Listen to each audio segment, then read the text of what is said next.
दर महिन्याचा दिवस आणि महिना जेव्हा सेम असतो तेव्हा ते पोर्टल असतं. म्हणजे उदाहरणार्थ जानेवारीमध्ये 1/1चं पोर्टल येतं. मग 1/1चं पोर्टल कधी येतं? 1 जानेवारीला येतं, 1/1ला 11 जानेवारीला पण येतं. हो बरोबर. म्हणजे तेव्हा पण 1/1 असतं. आपल्या हिंदू पंचांगाप्रमाणे अमावस्या पौर्णिमेला वेगवेगळे पोर्टल्स असतात. दिव्यांची अमावस्या इज अ मेजर पोर्टल. हो का?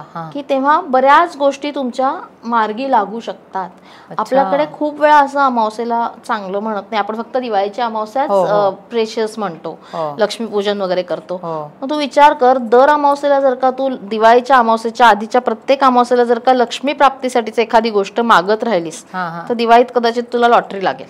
की आपल्या आयुष्यामध्ये एक पॅटर्न आहे, जो पॅटर्न आहे आणि मला तो ब्रेक करता येत नाही. म्हणजे मी कितीही प्रयत्न केले, म्हणजे आपण काय म्हणू मटेरियलिस्टिक प्रयत्न, म्हणजे मी समजा नोकरी मिळत नसेल उदाहरणार्थ, तर मी खूप ठिकाणी अप्लाय करते, नोकरी मिळते, परत 2 वर्षांनी जाते किंवा असं काही, किंवा असं धर की नातेसंबंध सुधारत नसतात. आज हे व्यक्ती खराब वाटते, उद्या दुसरी व्यक्ती खराब वाटते, आपण ह्याला सोडलं की नवीन येतात. असे एक उदाहरण, म्हणजे पॅटर्न्सचे उदाहरणं सांगते मी तुला, की तुम्ही लूपमध्ये असता, तुम्ही त्याच्यातून बाहेर नाही पडत.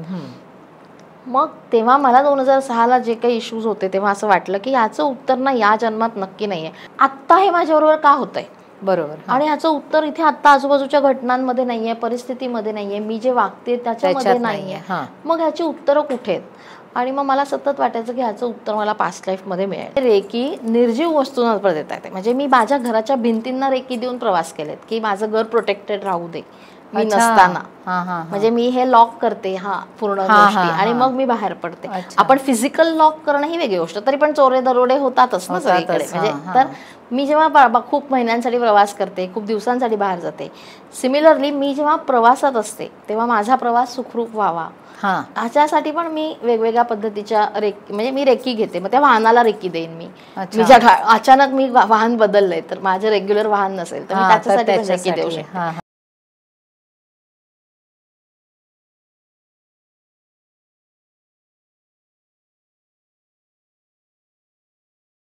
नमस्कार मंडळी, गामा फाउंडेशन प्रस्तुत विषय मंथनच्या दुसऱ्या भागात आपणा सर्वांचं खूप खूप स्वागत. मी अमृता देवधर. तर स्वागत करूया स्मिता कुलकर्णी यांचं. नमस्कार स्मिता. नमस्कार. त्यामुळे अच्छा, आता तू हा जो अभ्यास केलेला आहेस या विषयांमध्ये, रेकी, प्राणिक हिलिंग, पास्ट लाईफ रिग्रेशन, तर हे तू सध्या करतेसच आहेस. म्हणजे अनेक लोकांनी त्याचा लाभही घेतलेला आहे.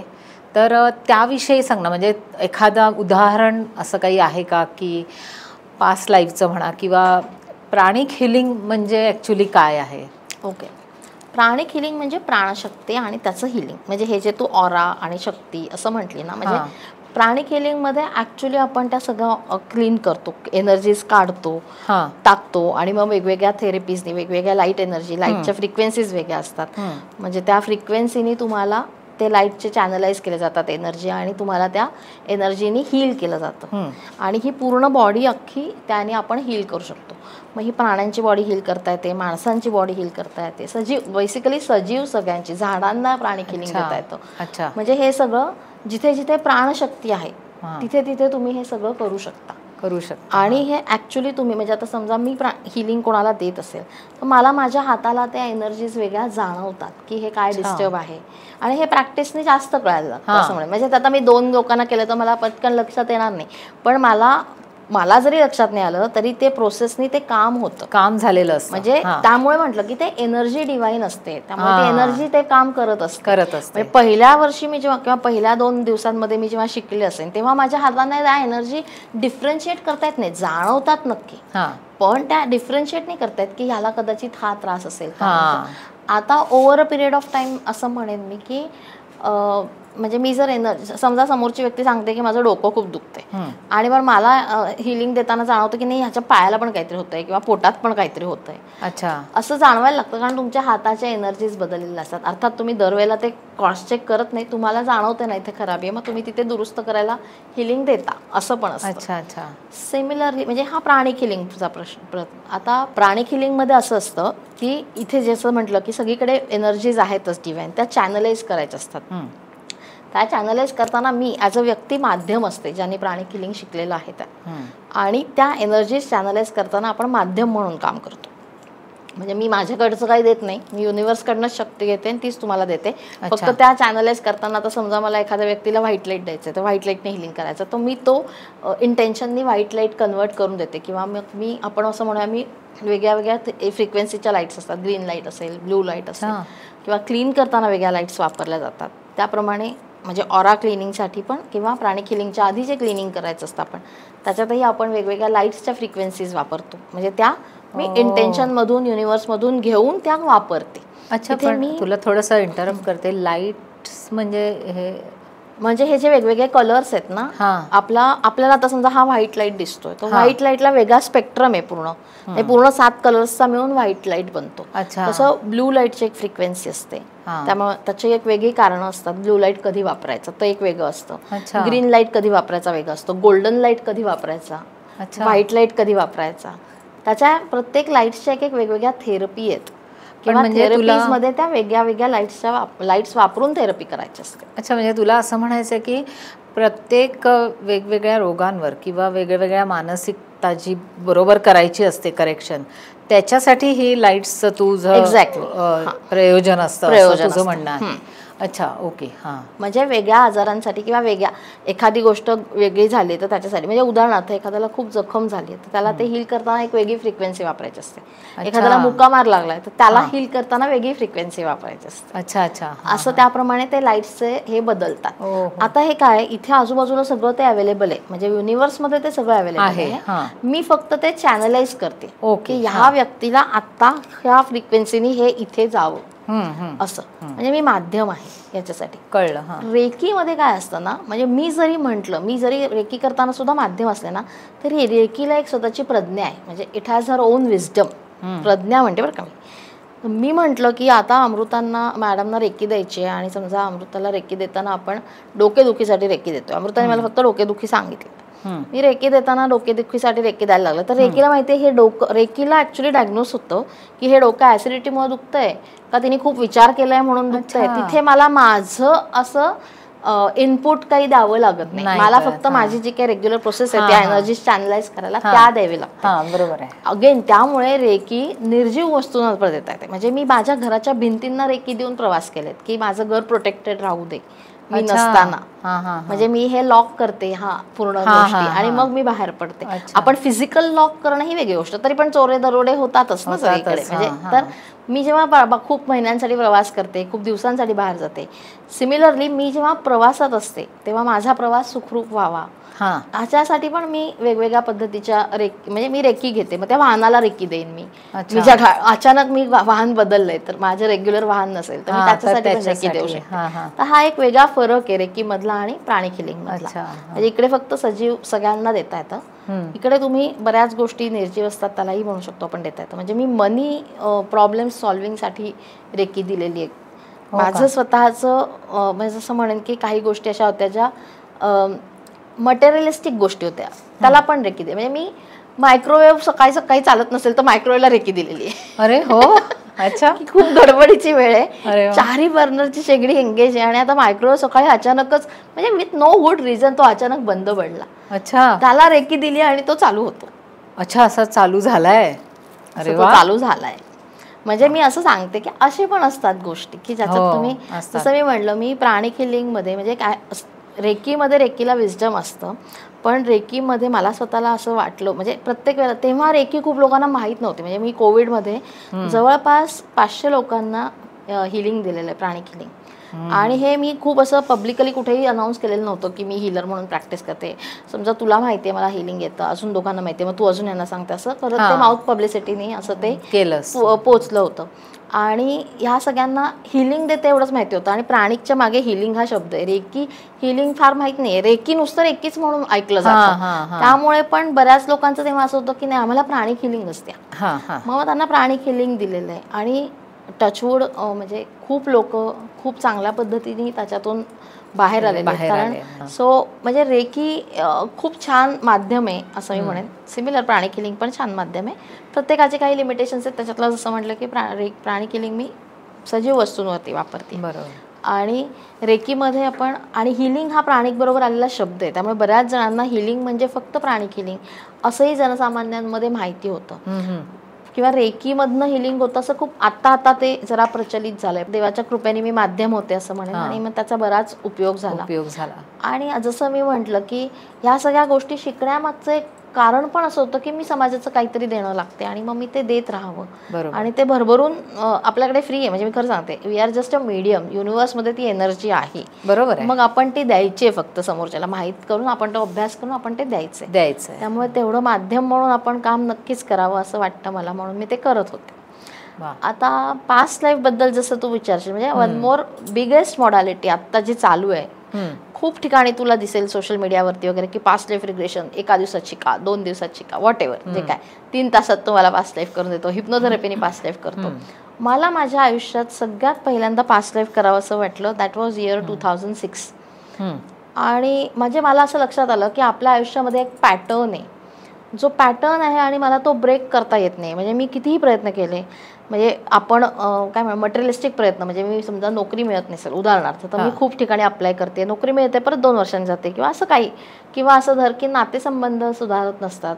आज हे व्यक्ती खराब वाटते, उद्या दुसरी व्यक्ती खराब वाटते, आपण ह्याला सोडलं की नवीन येतात. असे एक उदाहरण, म्हणजे पॅटर्न्सचे उदाहरणं सांगते मी तुला, की तुम्ही लूपमध्ये असता, तुम्ही त्याच्यातून बाहेर नाही पडत. मग तेव्हा मला 2006ला जे काही इश्यूज होते तेव्हा असं वाटलं की याचं उत्तर ना या जन्मात नक्की नाही आहे. कारण तेव्हा सतत मला व्हाय मी प्रश्न पडायला लागले होते. म्हणजे मी तुला आठवत असेल आत्ता मगाशी पण बोलताना सांगितलं की खूप लहानपणी जेव्हा मला काही कळायचं नाही तेव्हा मला आजारपण सुरू झालं. म्हणजे तर तशी काही गोष्टी माझ्या आयुष्यात अशा घडत गेल्या की आत्ता हे माझ्याबरोबर का होतंय. बरोबर. आणि ह्याचं उत्तर इथे आत्ता आजूबाजूच्या घटनांमध्ये नाहीये, परिस्थितीमध्ये नाहीये, मी जे वागते त्याच्यामध्ये नाहीये. मग ह्याची उत्तरं कुठे आहेत. आणि मग मला सतत वाटायचं की ह्याचं उत्तर मला पास्ट लाईफमध्ये मिळू शकेल. पण त्या दरम्यान मी कर्माचा सिद्धांत पुस्तक वाचलेलं होतं हिराबाई ठक्करांचं. म्हणजे थोडंसं असं लक्षात आलं होतं की हे आपण मागून घेतलेलं आहे, आपलं कर्म आहे, पण मग हे कसं रिझॉल्व करायचं, ह्याला काहीतरी उत्तर असेल. म्हणजे त्यांच्याच पुस्तकामध्ये एक स्पेसिफिक चॅप्टर आहे ज्याच्यात आपण फ्री विल म्हणतो. म्हणजे आपण 80% प्रारब्ध, म्हणजे आपली स्क्रिप्ट अख्खी लिहिलेली आहे की मी ह्या जन्मात हे करणार आहे, ह्या व्यक्तींना भेटणार आहे, म्हणजे हे सगळं माझ्या आयुष्यात आता ह्या जन्मात होईल. त्याच्याबरोबर 20% जी स्क्रिप्ट आहे ना ती फ्री विल म्हणून आहे. म्हणजे ते तुम्हाला काही संधी मिळतात ना, आपण असं म्हणतो, त्या संधी कशा युटिलाइज करायच्या ते फ्री विल आहे. मग म्हटलं ह्याच्यात काहीतरी आहे ज्याच्यात मला कदाचित माझं आयुष्य बदलता पण येऊ शकतं. पण मग ते कसं, असं शोधत असताना पास्ट लाईफ बद्दल वाचत होते, अभ्यास करत होते, बरीच वेगवेगळी पुस्तकं वाचली त्याच्याबद्दल, पण म्हणावं तसं समाधान मिळत नव्हतं. मग ब्रेथवर्कवरनं करणाऱ्या एक मॅडम मला भेटल्या. म्हणजे त्यांनी सांगितलं त्या मुंबईला घ्यायच्या, पैसे तर खूप होतेच, पण माझं स्वतःचं असं म्हणणं होतं की ब्रेथवर्कमध्ये त्या 3 तासात 2 तासात तुम्ही एक प्रश्न मला घ्याल, पण माझा प्रश्न असा, किंवा हे जे आपण वाचतोय वेगवेगळी पुस्तकं, मेनी लाईफ्स मेनी मास्टर्स वगैरे, त्याच्यातून असं आहे की एका प्रश्नाचं उत्तर शोधायला पण तुम्हाला खूप काही वेगवेगळे डॉट्स जोडायचे आहेत. हे ब्रेथवर्कमधून मिळणार नाही. म्हणजे मला असं सतत वाटायचं की ह्याचं उत्तर ह्या पद्धतीने शोधलं तर असं मिळणार नाही, मग हिप्नोथेरपीने मिळणार नाही, मग तो थेरपिस्ट चांगला पाहिजे, असे वेगवेगळे प्रश्नांची, म्हणजे माझ्या प्रश्नाचं उत्तर शोधताना मला नवीन नवीन प्रश्न पडायचे. मग असं लक्षात आलं की मी ज्यांच्याकडून पास्ट लाईफ शिकले त्यांच्याकडून असं लक्षात आलं की आपण आपलं पास्ट लाईफ बघू शकतो, कारण आपल्या सोलवरती प्रॉपर इम्प्रिंट्स आहेत सगळे. आपले पास्ट लाईफ बघण्यासाठीची मेथड आहे, आणि एकदा ती कळली की मग त्या पद्धतीने तुम्हीच तुमचं लाईफ बघायचं. तुम्हाला हिलिंगच्या मेथड समजतात आणि त्या हील करायच्या. म्हणजे आता जर मी उदाहरण दिलं की, आणि पास्ट लाईफ कुठल्याही प्रॉब्लेमसाठी बघता येतं. म्हणजे मी माझ्या शारीरिक व्याधींसाठी बघितलं होतं, पण माझ्या वेगवेगळ्या ठिकाणी मी असं बघितलं की ऑफिसमध्ये प्रमोशन होत नाही आहे. म्हणजे मला सारखं डावललं जातं आहे, I am eligible for VP position, माझी व्हाईस प्रेसिडेंटची पोझिशन मला मिळायला पाहिजे, माझं सगळं सेट आहे, माझे number of years of in that company आहे, माझ्याकडे क्वालिफिकेशन आहे, सगळं असताना मला डावललं जातं आणि दुसऱ्याच व्यक्तीला मिळतं. मग हे मग डावललं गेल्याची भावना आहे. मग पैसे मॅटर करत होते का तेव्हा? कदाचित नाही. त्या पोझिशनचं पण काहीतरी महत्त्व होतं माझ्या आयुष्यात असतं ना. त्यामुळे ह्यासाठी सुद्धा मी पास्ट लाईफ बघितलं एका व्यक्तीने. अच्छा. आणि सरप्राइझिंगली त्यांना जे काही उत्तरं मिळाली त्याच्यानंतर लिटरली विदिन 3 months त्या व्यक्तीला रिझाईन करायला लागलो आणि यांना VPची पोझिशन मिळाली. That is what is healing. अच्छा. की तुमचं हिलिंग जर प्रॉपर झालं तर तुम्हाला त्या गोष्टी तुमच्या आयुष्यात मिळू शकतात का? तर मिळू शकतात. ओके. हे मी बाहेरच्या म्हणजे ह्या प्रॉब्लेम्स बद्दलचं सांगितलं. आता मी फिजिकल आजारपणाबद्दल तर मी माझं वैयक्तिकच उदाहरण देईन. मला खूप वेळा वेगवेगळे आजार होऊन गेले, मोठेही आजार होऊन गेले. ह्याच्यात मला किडनी TB होऊन गेला. मला जेव्हा TB झाला किडनीचा, मी जसं मगाशी म्हटलं की मी हॉस्पिटल्समध्ये नोकरी केलेली होती, तर मला TB झाला याचं दुःख नव्हतं. म्हणजे मला आजार झाला ह्याचं ते बरा होईल का 200% बरा होईल. म्हणजे आपण ज्या एरामध्ये राहतोय सगळ्या आजारांवरती औषधं अवेलेबल आहेत, सगळं आहे. शिवाय मी हिलिंग करत होते, म्हणजे मला ती पण सपोर्टिंग सिस्टीम होती. मग तरीही मला त्या गोष्टीचा त्रास होत होता मानसिक, आणि त्याचं उत्तर असं मला सापडत नव्हतं की मला इतका काय याचा त्रास होतोय. तर मग म्हणजे मला TB झालाय म्हणून त्रास होतोय का, नाही, मला फिजिकल जो त्रास होतोय तो वेगळा. आणि मग ह्याचं उत्तर शोधताना असं लक्षात आलं की तो किडनीचा आजार आहे ना, म्हणून मला त्याचा जास्त त्रास होतोय. माझ्या वडिलांच्या फॅमिलीमध्ये रिनल फेल्युअरची हिस्ट्री होती. माझी आत्या रिनल फेल्युअरने गेली, माझे वडील स्वतः 2019 मध्ये रिनल फेल्युअरने गेले.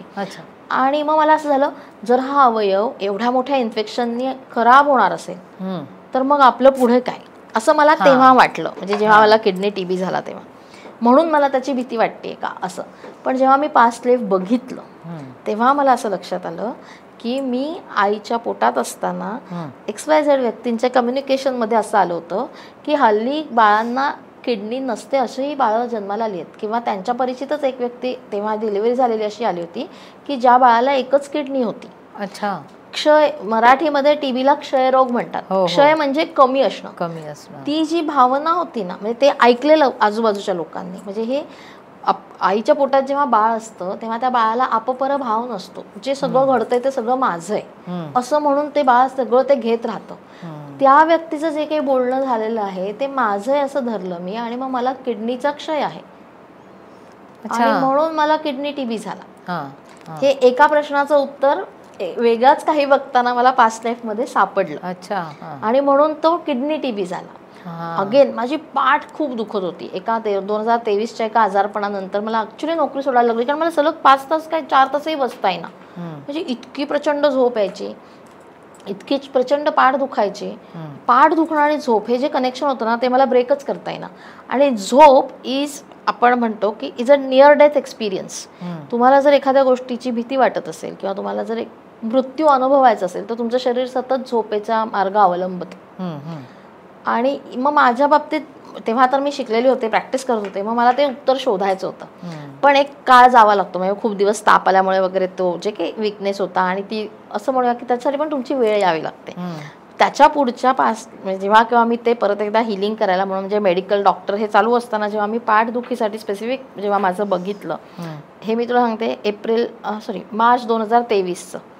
आणि तेव्हा असं झालं की इतकी पाठ का दुखते, आणि साधारण पाठदुखी कधी सुरू झाली तर मी लेह लडाखला बाईकवरनं जाऊन आल्यानंतर सुरू झाली. आणि बाईकवरती जायचं माझं स्वप्न होतं.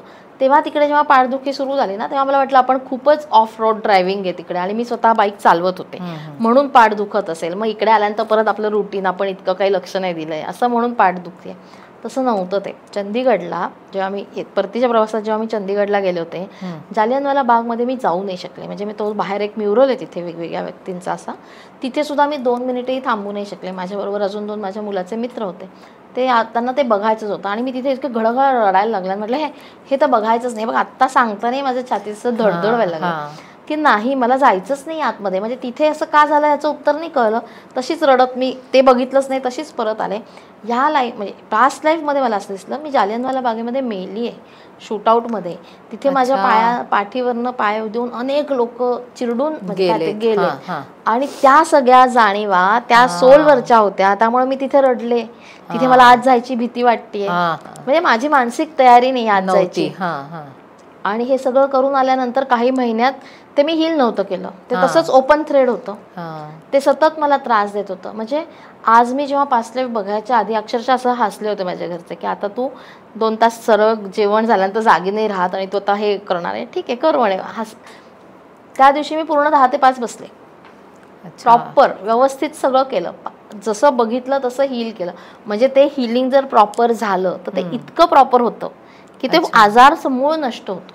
अच्छा, तुझी पाठ दुखायचं, माझी पाठदुखी पूर्ण बरी झाली, माझी गुडघेदुखी पूर्ण गेली.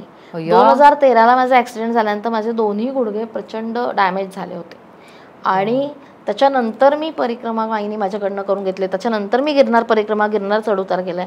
आणि मी जेव्हा लडाखला गेले ना त्याच्या आधी माझ्या डॉक्टरांनी असं सांगितलं होतं मला स्पेसिफिक, ते गुडघेत ना ते तुझेत, दुसऱ्याचे नाही आहेत. आणि आत्ता तुझ्या वयाला तुझे जे डॅमेजेस आहेत ना त्याला नी रिप्लेसमेंट ही सर्जरी नाही, त्यामुळे आहे ते नीट सांभाळ. आता इथून पुढे तू बाईक चालवू नकोस, तुझ्या गुडघ्यांवरती ताण येतोय, एवढं स्पेसिफिक त्यांनी सांगितलं होतं. म्हणून मला असं झालं, माझं हे स्वप्न आहे, मला बाईकवर जायचंय, म्हणून मी आधी ते पूर्ण केलं. मग मी बाईक चालवायचं कमी केलं, म्हणजे इतकं ऑफ रोडिंग आणि हे तर नाहीच आता करत मी. पण मग तेव्हाची गुडघेदुखी आता पूर्ण बरी झाली. कदाचित मी पुढच्या वर्षी परत प्लॅन करेन की आता गुडघे पण नक्की नक्की तुझं हे स्वप्न पूर्ण हो. तर पास्ट लाईफ मध्ये असे खूप वेगवेगळे अनुभव असतात, त्याचे आपण म्हणजे नक्की कशा लोक. आता हे जे व्हीपी साठी आले होते ना माझ्यापासून, ते त्यांच्या आधीच्या सगळ्या ज्युनियर पोझिशन्सना पण त्यांना हा त्रास होता की मला वेळेत मिळतच नाही, मी कितीही डिझर्विंग असलो तरी. एक व्यक्ती आली होती माझ्या परिचयाचीच होते, ते खूप वेळा एकाच परीक्षेमध्ये नापास होते, हुशार होता, म्हणजे काही अडचण नव्हती, पण त्यांना त्याचं दुःखही नसायचं. म्हणजे त्याच्या घरच्या माझ्याकडे असं झालं तर याला हा नापास झाल्याचं दुःख आम्हाला होतं, ह्याला काहीच होत नाही. Though it was a competitive exam, त्याच्यात पास व्हायचे चान्सेस किंवा पर्सेंटेज खूप कमी आहेत, पण ह्याचं दुःख नाही आहे, ह्याला हा धक्का मारला तरी पुढे नाही जात. ह्याचं हे वाक्य होतं त्यांचं की ह्याला धक्का मारला लागतो तरी हा जात नाही. म्हणजे तो अभ्यास करतो का करतो, पण त्याला जे आपण किती अभ्यास केल्यानंतर एखादा माणूस दळमळतं ना, आपण नापास झालो की भले कॉम्पिटेटिव्ह एक्झाम असेल, त्याला काही व्हायचंच नाही. त्याच्या पास्ट लाईफमध्ये त्यांनी ते जे काही बघितलं, त्याचं पहिलं जन्म ॲक्च्युली मनुष्य प्राणी 84 लक्ष योनी जे आपण म्हणतो ना, त्याच्यानंतर आपल्याला मनुष्याचा जन्म मिळतो, त्यातला पहिला जन्म आपला दगडाच असतो. त्यांनी दगडाचाच जन्म डायरेक्ट बघितला होता.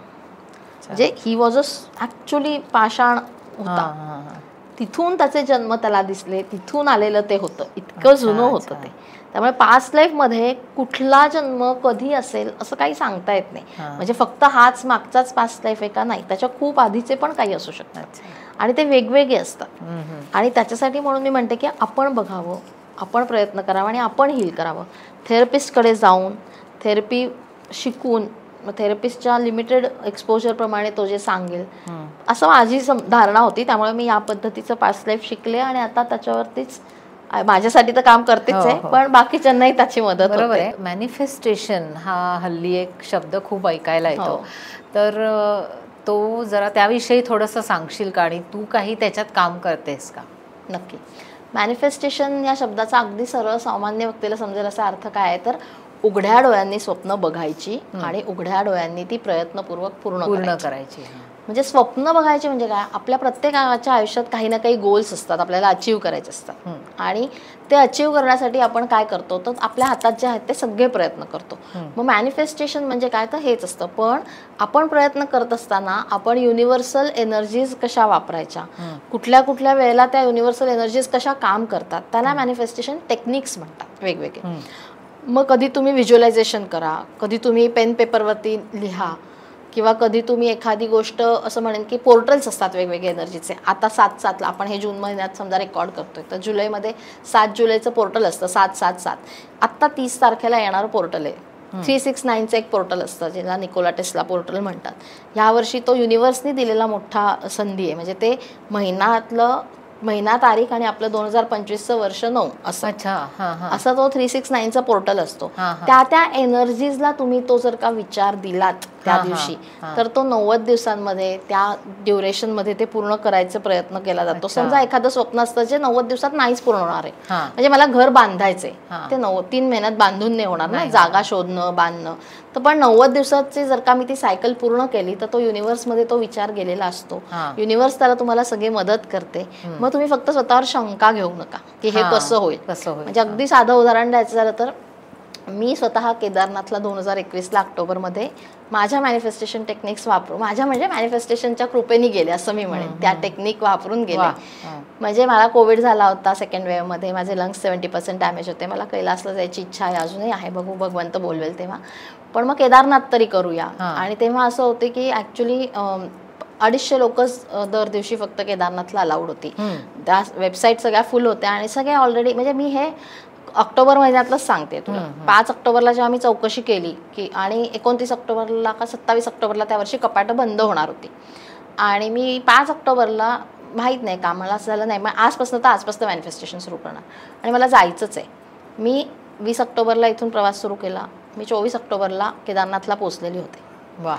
म्हणजे इट वॉज दॅट मिरॅक्युलस की ते 11-12 ऑक्टोबरला ओपन झाले सगळ्यांसाठी.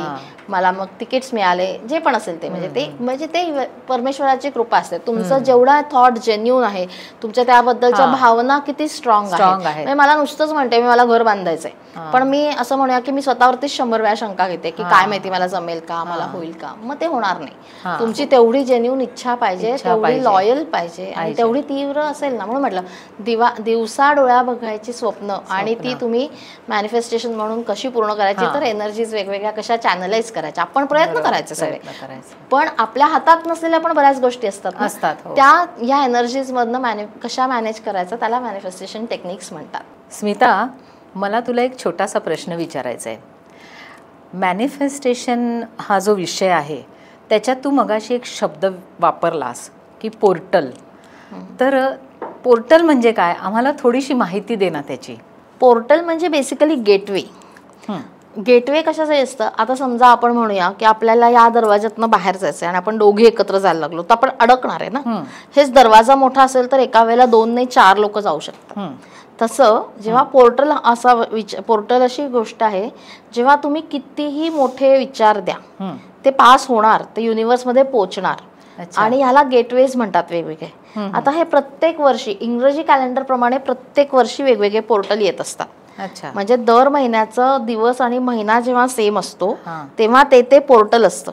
म्हणजे उदाहरणार्थ जानेवारीमध्ये 1/1चं पोर्टल येतं. मग 1/1चं पोर्टल कधी येतं, 1 जानेवारीला येतं, 1/1ला 11 जानेवारीला पण येतं. म्हणजे तेव्हा पण 1/1 असतं. हे असंच 10 जानेवारीला येतं का, तर आपण 10 जानेवारी धरत नाही, 11 धरतो, कारण तेवढा जास्त मेजर इफेक्ट असतो. आता 7 जुलैला असेल, ऑक्टोबरमध्ये 10 ऑक्टोबरला असेल. आणि ड्युरेशन मध्ये हेच पोर्टल हे तर इंग्रजी कॅलेंडर प्रमाणे मी तुला सांगितलंय. याच्या बरोबरीनं आपल्या हिंदू पंचांगाप्रमाणे अमावस्या पौर्णिमेला वेगवेगळे पोर्टल्स असतात. दिव्यांची अमावस्या इज अ मेजर पोर्टल. हो का, की तेव्हा बऱ्याच गोष्टी तुमच्या मार्गी लागू शकतात. आपल्याकडे खूप वेळा असं अमावस्येला चांगलं म्हणत नाही, आपण फक्त दिवाळीची अमावस्याच प्रेशियस म्हणतो, लक्ष्मीपूजन वगैरे करतो. मग तू विचार कर, दर अमावस्येला जर का तू दिवाळीच्या अमावस्येच्या आधीच्या प्रत्येक अमावस्येला जर का लक्ष्मी प्राप्तीसाठीच एखादी गोष्ट मागत राहिलीस तर दिवाळीत कदाचित तुला लॉटरी लागेल. अमावस्या पोर्टल असतं सतत. आणि इन केस म्हणजे 2021 का 22लाच आय गेस 8 ऑगस्टला अमावस्या होती, दिवाळीची अमावस्या. 1 का 2 दिवस अलीकडे पलीकडे होती. तर 8/8चं पोर्टल तर सगळ्यात मेजर पोर्टल असतं. त्याला लायन्स गेट पोर्टल म्हणतात. लायन्स गेट म्हणजे आपल्या वेगळ्या काय म्हणतात, लायन्स गेट म्हणजे सिंह राशीमधलं पोर्टल ऍक्च्युली ते तसंच्या तसंच, पण दरवर्षी ते 8 ऑगस्टलाच घडतं. त्या एनर्जीज असतात, त्यात खूप अलाइन नसतात. त्यामुळे 8/8चं पोर्टल म्हणजे आता मी हे 7/7 सांगितलं, 10/10 सांगितलं. या इंग्रजी कॅलेंडरमध्ये सगळ्यात महत्त्वाचं पोर्टल इज 8/8चं पोर्टल, जेव्हा लायन्स गेट पोर्टल म्हणतात. जसं आपण दिव्याची अमावस्या खूप मोठी म्हणतो तसं, किंवा ही अमावस्या दिवाळीतली अमावस्या म्हणतो लक्ष्मीपूजनाची, तर ह्या 2 अमावस्या आणि यांचं lions gate portal almost equal match होतं. तुम्ही सगळे मॅनिफेस्टेशन कुठलंही करून बघा 8%, म्हणजे ऍक्च्युली ते जेन्युन असायला पाहिजे, इथिकल असायला पाहिजे. म्हणजे उगाच यांना खेचून त्यांना मारतो असलं काही नको. चांगली विश असली पाहिजे. इथिकली जी पण तुमची विश असते, म्हणजे माझी प्रगती व्हावी, माझ्या कुटुंबाचं कल्याण व्हावं, ही माझी इथिकल विश आहे ना. तुझं वाईट व्हावं तर मग ती पूर्ण नाही होणार. एक्झॅक्टली. कोणाचं वाईट तुम्ही काही करू नका असं. त्या सगळ्याला आपण पोर्टल्स म्हणतो. आणि ह्या प्रत्येक पोर्टलला वेगवेगळे रिच्युअल्स पण असतात. म्हणजे प्रत्येक पोर्टलचे पण स्पेसिफिक रिच्युअल असू शकतात. 11 नोव्हेंबरला खूप एनर्जी मोठी असते, युजली दिवाळीच्या अलीकडे पलीकडे असते. त्याच्यानंतर त्या दरम्यान पौर्णिमा असते, बऱ्याचदा पौर्णिमा असते 11 नोव्हेंबरच्या अलीकडे पलीकडे. त्रिपुरी पौर्णिमेचं पोर्टल असतं. आपल्याकडे आता आपण अगदी सुरुवातीला असं म्हटलं होतं की अमावस्या पौर्णिमेला खूप लोकांना वेगवेगळे जाणवतात. तर हे अमावस्या पौर्णिमेला हे जाणवायचं कारण पण हेच असतं, हे वेगवेगळ्या एनर्जीजच्या फ्रिक्वेन्सी बदललेल्या असतात, त्या कमी जास्त असतात, ज्याला त्या ट्यून होता येतात. तिथे तुम्ही व्यवस्थित पुढे पोहोचता. त्यामुळे ते पोर्टल म्हणजे गेटवे. तुम्ही तिथून जे पाहिजे ते मिळवू शकता. फक्त तुम्ही ते योग्य प्रयत्न करा. अच्छा. म्हणजे 3 3 5 5 8 8 असे दबादब पूर्ण होणाऱ्या गोष्टी आहेत. म्हणजे मार्च महिन्यात पेपर लिहित असताना एका विद्यार्थ्याला सांगितलं होतं की 3 3च्या पोर्टलला हे कर. मग ही वॉज लाईक मला माहित नाही मी नापास होणार आहे आणि वर्षभर अभ्यास केलायस मग का नापास होशील. ठीक आहे, नाही ना आपल्याला 100% 90% पाडायचे, आपल्या आपल्या कॅपॅसिटीप्रमाणे आपल्याला 70% मधनं पास व्हायचंय. तोही कॉन्फिडन्स संपला होता. त्याला 3 3ला एकच उपाय दिला होता. पेपर चालू होते त्याचे आणि तो ऍक्च्युली 85% घेऊन समोर आला. अरे वा. म्हटलं अरे इतके चांगले मार्क पडू शकतात तर मग म्हणजे अभ्यास करावाच लागतो. म्हणजे हे सांगायचं कारणच आहे की प्रयत्न 100% करायचा, त्याच्यात काही सुटका नाहीये. पण त्याच्यासाठी जी युनिव्हर्सची मदत लागते ती फुल मिळते तुम्हाला. म्हणजे आपण समजा मी 10 काम करत असेल तर युनिव्हर्स 10 देतं आणि मग मला ते 20 मिळून जातं. परफेक्ट. त्यामुळे पोर्टलला तुम्हाला खूप काही मिळवता येतं. अरे वा. हे म्हणजे ही असाधारण माहिती आहे आम्हाला, तर ह्याविषयी खरंच काही माहीत नव्हतं. तर 369 खूप मोठं असतं. खूप छान. म्हणजे 369चं निकोला टेस्लाचं एक खूप मोठं, म्हणजे तुम्ही गुगल कराल तर सगळीकडेच मिळून जाईल. या वर्षी आपण ब्लेस्ड होतो. जून महिन्यामध्ये 3 तारीख आणि वर्ष 9 होतं. म्हणजे 6 आपोआप जून महिन्याचा 6 होता. 3 तारखेला किंवा 3 तारीख बेरीज येणाऱ्या तारखांना म्हणजे 3 11 12 21 30 जून आणि 2025चं 9 येतं टोटल. त्यामुळे ते 369चं यावर्षी 4 वेळा व्यवस्थित पोर्टल होतं. म्हणजे ज्यांना ते माहिती आहे ते त्याचा फायदा करून घेतात. बरं, आता तुला एक शेवटच्या प्रश्नाकडे आपण येत आहोत. तर तुला मला असं विचारायचं आहे की ह्या सगळ्या शिक्षणाने आणि ह्या सगळ्या अनुभवांनी तुझं जीवन कसं समृद्ध झालंय किंवा तुझ्या जीवनात काही बदल घडले का, तुझ्या मानसिकतेत काही बदल घडले का, ते जरा आम्हाला सांग. थोडासा त्याला फ्लॅशबॅक सांगते. साधारण 12वीत असताना मी खूप आजारी पडले आणि तेव्हा मला असं वाटायचं की काहीच आपल्या आयुष्यात होऊ शकत नाही. आणि मग तेव्हा अशी पण एक गोष्ट लक्षात आली की जे होईल ते आपल्या हातात आहे, जे करायचं ते. आणि नंतर ही पुस्तकं वाचनात आली, हे सगळं गोष्टी सुरू झाल्या आयुष्यात.